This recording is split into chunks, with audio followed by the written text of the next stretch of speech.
Bonjour et une fois de plus, bienvenue. Cette fois-ci à la troisième vidéo sur le chapitre 2 du livre de Ruth. Je recommande la lecture de tout ce chapitre parce que nous allons voir des pensées à travers ce chapitre. Mais je lis pour le moment les versets 8 à 16. Et Boaz dit à Ruth, « Tu entends, n'est-ce pas ma fille, ne va pas glaner dans un autre champ, et ne t'en va pas non plus d'ici, mais tiens-toi ici, auprès de mes jeunes filles. Aie les yeux sur le champ qu'on moissonne et va après elles. N'ai-je pas commandé aux jeunes hommes de ne pas te toucher? Et si tu as soif, tu iras au vase, et tu boiras de ce que puisent les jeunes hommes. Et elle tomba sur sa face et se prosterna contre terre, et lui dit, pourquoi ai-je trouvé grâce à tes yeux, que tu me reconnaisses, et je suis une étrangère? Et Boaz répondit et lui dit, tout ce que tu as fait pour ta belle-mère après la mort de ton mari m'a été rapporté. Et comment tu as quitté ton père et ta mère et le pays de ta naissance, et tu es venu vers un peuple que tu ne connaissais pas auparavant. Que l'Éternel récompense ton œuvre et que ton salaire soit entier de la part de l'Éternel, le Dieu d'Israël, sous les ailes duquel tu es venu t'abriter. Et elle dit, mon Seigneur, que je trouve grâce à tes yeux, car tu m'as consolé, et tu as parlé au cœur de ta servante, et pourtant je ne suis pas comme une de tes servantes. Et au temps du repas, Boaz lui dit, approche-toi ici et mange du pain, et trempe ton morceau dans le vinaigre. Et elle s'assit à côté des moissonneurs, et il lui tendit du grain rôti. Et elle mangea, et fut rassasiée, et elle en laissa des restes. Et elle se leva pour glaner. Et Boaz commanda à ces jeunes hommes, disant, qu'elle glane même entre les gerbes, et ne lui en faites pas de reproche. Et vous tirerez aussi pour elle quelques épis des poignets, et vous les laisserez, et elle les glanera, et vous ne l'en reprendrez pas. Quelques pensées sur Naomi. Bien sûr, chaque fois aussi liées avec Ruth. Tout d'abord, dans le verset 2, nous lisons que Ruth, la jeune femme moabite, a une idée, une réflexion qu'elle veut aussi mettre en exécution, à savoir d'aller partir travailler dans les champs pour glaner. Ruth, de façon transparente et honnête, suggère cela, soumet cela à l'appréciation de Naomi. Maintenant, comment réagit Naomi? Tout de suite, positivement. Va, ma fille. C'est déjà un point de base pour moi, pour réfléchir. Parmi les croyants, il se passe très souvent que certains ont déjà un certain âge et d'autres sont très jeunes. Bon, la sagesse est auprès des vieux en général, l'énergie est auprès des jeunes en général. Donc, souvent, les idées des jeunes sont très énergiques et parfois moins sages, ou au moins tenant moins compte de certains dangers. Naomi aurait aussi pu dire, regarde ma fille, il y a pas mal de jeunes gens qui peuvent te toucher, qui peuvent te faire du mal, reste plutôt à la maison. Mais non, elle comprend la responsabilité de sa belle-fille et ne lui fait pas obstacle. Mais nous voyons plus tard qu'elle donne des conseils très sages. Ce que je trouve ici comme leçon, c'est soyons prudents à ne pas tout de suite et toujours frustrer, freiner, verrouiller les plans, les projets, les initiatives de la jeunesse, excepté là où ça va clairement à l'encontre de la parole de Dieu. Encourageons-les dans leur zèle, dans leur énergie, mais pour que ce zèle et cette énergie soient employés dans un cadre sain, sacré peut-on même dire. Et Naomi, sachant que la compagnie à Bethléem est 1000 fois mieux, que la compagnie en Moab ne peut pas bloquer cette initiative de Ruth, mais elle a les yeux et les oreilles ouverts. pour suivre sa belle-fille, comme on le verra. Donc dans le verset 22, Naomi dit à Ruth, sa belle-fille, « Il est bon, ma fille, que tu sortes avec ces jeunes filles, c'est-à-dire avec celles de Boaz. »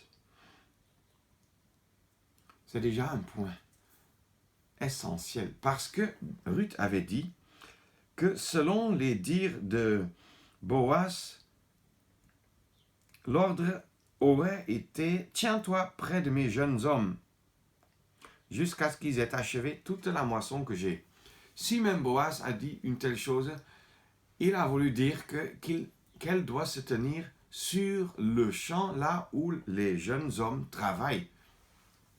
Mais quand nous comparons avec le verset 8, Boaz a littéralement dit « Tiens-toi ici auprès de mes jeunes filles ». Naomi a eu la sagesse et l'expérience de la vie pour savoir que la compagnie appropriée pour sa belle-fille, c'était les jeunes femmes, les servantes de Boaz. Et Ruth n'avait pas tout à fait discerné cette différence entre avec qui travailles-tu et avec qui est ta compagnie régulière. Pourtant, Boaz a bien donné l'instruction et Naomi aussi. Ruth d'abord n'a pas compris cela, mais ensuite, dans le verset 23, nous voyons qu'elle a compris. Il fallait qu'elle glane sur les champs ou aussi quelque part aux alentours, il y avait les jeunes hommes, mais qui avaient reçu des instructions claires et nettes de ne pas la toucher. Mais sa compagnie devait être les jeunes femmes. Nous voyons ça même quand Boaz, gracieusement, lui offre le repas et lui tend même le grain rôti qui parle même du Seigneur Jésus. Mais c'est un sujet qui dépasse un peu le cadre de cette petite étude ou méditation. Mais nous voyons que dès que le repas est fini, verset 15, et elle se leva pour glaner. Elle n'est pas là, contrairement à pas mal de jeunes de nos jours, pour se plaire dans la compagnie des autres, surtout de l'autre sexe. Mais elle sait être active. Mais pour revenir sur le comportement de Naomi, verset 22, et qu'on ne te rencontre pas dans un autre champ. Ou bien on peut dire qu'on ne te trouble pas dans un autre champ. Ce qui veut dire qu'on n'aille pas à ta rencontre, c'est-à-dire négativement. Comme Boaz avait dit aux jeunes hommes, ne la touchez même pas. Ne la dérangez pas, ne la troublez pas. Et la question qui se pose, quand on analyse ce chapitre et on voit la bonne compagnie pour Ruth être les jeunes femmes, et que les jeunes hommes ne doivent ni la toucher, ni la déranger, on se pose la question, est-ce qu'encore une notion de ce que le Créateur a planté en nous est encore présente dans nos consciences de nos jours, où le seuil entre les deux sexes, les obstacles ont été enlevés, on traite tout le monde comme si c'était son petit frère, on embrasse tout le monde comme si rien n'était, comme si on ne sentait rien physiquement et sur le plan émotif. On se fait croire beaucoup de choses, mais il y a pas mal de comportements qui sont négatifs et qui ont des influences négatives, même sur la santé émotive et sexuelle. Gardons une saine distance, pas étant comme dans un monastère où on ne rencontre jamais l'autre sexe, non, mais avec une bonne et saine distance, qui est la conséquence même d'une vie dans la piété. Que le Seigneur nous donne cette grâce. Naomi a compris que ce point est capital pour le bon développement de sa belle-fille. Est-ce que nous comparons, nous inculquons cela encore chez nos enfants, et d'autant plus qu'ils vivent dans une société où ces choses sont démodées? Non, ce n'est plus à la mode. toute limite, toute frontière doit être dépassée, effacée. Ce n'est pas pour le bien de l'être humain, soit homme, soit femme. Naomi aussi, dans ce chapitre, à savoir dans le verset 20, montre qu'elle a encore un peu d'espoir, qu'elle reprend espoir. Au milieu, Naomi lui dit, l'homme, c'est-à-dire Boaz, nous est proche parent. Il est de ceux qui ont sur nous le droit de rachat. Le droit de rachat, nous allons encore voir ça, mais c'était un droit exceptionnel et une bénédiction. Et ça donnait espoir pour un avenir pour Ruth. Espoir qu'il y aura rachat, rédemption, libération des conséquences désastreuses, de quelques conséquences désastreuses de sa décision charnelle prise à l'époque avec Elimelech. Et donc aussi espoir pour un avenir heureux. Dans une prochaine vidéo, nous allons parler de cela. Quelques leçons pratiques que j'apprends ici dans ce chapitre concernant Boaz, mais surtout concernant Ruth et Naomi. Sois comme jeune frère, jeune sœur. Tout d'abord soumis à tes parents et puis à des croyants spirituels et âgés. Et quand quelqu'un te dit quelque chose et ça ne te plaît pas, ne dis pas que ce n'est pas un homme spirituel, donc je me fiche de son conseil. Ça aussi, c'est une attitude charnelle et entêtée. Sois transparent. Ne cherche pas des excuses, ne joue pas au théâtre, ne raconte pas des histoires qui sont à mi-vrai, mi-faux. Mais que ce que tu dis soit vrai. Comme Ruth aussi a parlé franchement et de façon transparente avec sa belle-mère. Ne trouble pas les gens de l'autre sexe. Ne trouble pas les autres croyants en général, mais en particulier les gens de l'autre sexe. Comme les versets 9, 15 et autres nous le montrent avec clarté. Les instructions que Boaz donne à ses serviteurs. Comprends que pour toi comme jeune sœur, ta meilleure compagnie, c'est les jeunes sœurs et les sœurs âgées pour conseillères. Pour toi comme jeune frère, cherche la compagnie des jeunes frères, cherche le conseil des frères âgés. Ne fais pas comme dans le monde où toute distinction est éradiquée au détriment du bonheur de chacun. 1 Corinthiens 7 ne dit pas pour rien, il est bon pour l'homme de ne pas toucher une femme, excepté bien sûr celle qui est la sienne dans le mariage. Un dernier point. Ne va pas glaner dans un autre champ. À Bethléem, il y avait beaucoup de champs. Il y avait donc sans aucun doute de la nourriture sur d'autres champs. Mais il n'y avait personne comme Boaz, l'homme puissant et riche, qui avait son champ, où il avait ses serviteurs qui travaillaient, et où il y avait de la riche bénédiction pour Ruth. Et sans vouloir être directif, je voudrais dire encore de nos jours, les milieux chrétiens sont multiples. Partout, on ouvre la parole. Malheureusement, très souvent mélangée avec des doctrines inventées et des pratiques erronées. Et parfois même avec des doctrines qui sont complètement fausses et qui s'attaquent même au fondement de la foi chrétienne. Mais, quoi qu'il en soit, on ne peut pas dire qu'il y a un seul milieu où il y a de la nourriture spirituelle.